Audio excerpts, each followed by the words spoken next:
Halo, Assalamualaikum warahmatullahi wabarakatuh. Perkenalkan, nama saya Alia Nurizky Khairunisa Nanda Gustisai, dengan NIM 140120410. Saya berasal dari kelas MB 4407. Nah, pada presentasi kali ini saya akan membahas materi mengenai leverage. Nah, sebelum saya masuk ke dalam materi leverage sendiri, di dalam leverage sendiri ini kita perlu mengetahui tentang yang namanya resiko. Nah, resiko sendiri ini ada 3 jenis. Yang pertama ada resiko bisnis. Resiko bisnis sendiri ini adalah kerentanan perusahaan terhadap faktor-faktor yang dapat menurunkan keuntungannya atau menyebabkan perusahaan gagal. Contohnya itu seperti kestabilan politik pada suatu negara tersebut dan juga inflasi dan lain-lain. Kemudian yang kedua ini ada resiko operasi, yaitu resiko yang didorong oleh campuran biaya tetap versus biaya variabel yang dikeluarkan perusahaan untuk melakukan bisnis. Dan yang terakhir di sini ada resiko keuangan. Resiko keuangan sendiri ini adalah resiko yang dampak kerugiannya ini dapat dinilai atau diukur dengan uang. Resiko keuangan ini ada resiko jangka pendek dan juga resiko jangka panjang. Nah, selanjutnya apa itu leverage? Leverage sendiri ini adalah penggunaan aset dan sumber dana oleh perusahaan yang memiliki biaya tetap atau beban tetap dengan maksud agar meningkatkan keuntungan pemegang saham. Nah, perusahaan yang menggunakan leverage ini sendiri memiliki tujuan agar keuntungan yang diperoleh perusahaan tersebut lebih besar dari biaya tetap atau beban tetap. Selanjutnya, di sini juga ada BEP. BEP sendiri adalah break even point. Break even point merupakan titik seimbang atau titik impas dari besarnya pendapatan dan juga total cost. Nah, BEP sendiri memiliki rumus, yakni BEP sama dengan FC per P kurang VC. FC sendiri ini adalah fixed cost, P ini adalah price atau harga, dan VC ini adalah variable cost. Nah, sedangkan BEP jika dalam rupiah memiliki rumus, yakni BEP sama dengan fixed cost diper dengan 1 dikurang variable cost diper dengan sales. Nah, keterangan ada di sebelahnya, yakni BEP sendiri merupakan break even point, P sendiri merupakan price per unit atau harga dari setiap unit, FC sendiri merupakan fixed cost atau biaya tetap, kemudian S ini merupakan sales, dan juga VC ini merupakan variable cost atau biaya variabel. Nah, di dalam leverage sendiri memiliki 3 jenis macam. Yang pertama adalah operating leverage, yang kedua adalah financial leverage, dan yang ketiga adalah total leverage. Nah, yang pertama operating leverage. Operating leverage sendiri merupakan penggunaan biaya tetap operasional untuk meningkatkan profitabilitas perusahaan. Kemudian yang kedua ada financial leverage, yakni penggunaan biaya keuangan tetap yang termasuk dalam bunga dan dividen saham preferen untuk meningkatkan profitabilitas perusahaan.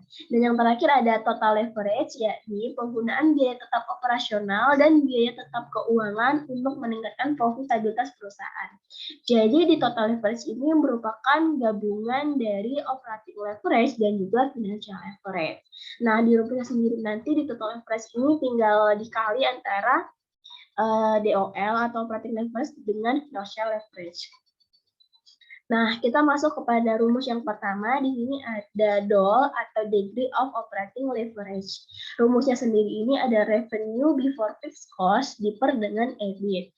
Atau di sini ada Q diper Q dalam kurung P kurang V diper dengan Q dalam kurung P kurang V dikurang F. Nah, keterangannya sendiri di sini Q merupakan jumlah unit produk, P merupakan harga per unit, V merupakan biaya variabel, dan F merupakan biaya tetap. Nah, interpretasi dari DOL sendiri ini merupakan percent change in EBIT diper dengan percent change in sales. Atau bisa kita interpretasikan yaitu setiap perubahan 1% pada sales akan menyebabkan perubahan pada EBIT sebesar perhitungan dari DOL sendiri.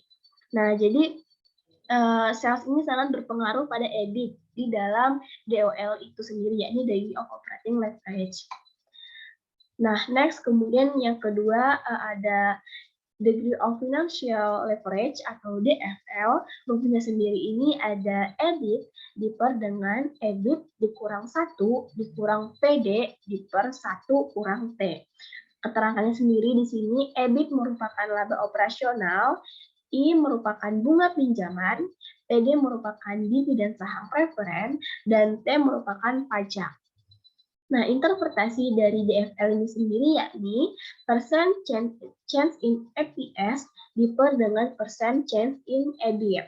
Atau kita bisa menginterpretasikannya yakni setiap perubahan 1% pada EBIT akan menyebabkan perubahan pada EPS sebesar perhitungan dari DFL ini sendiri.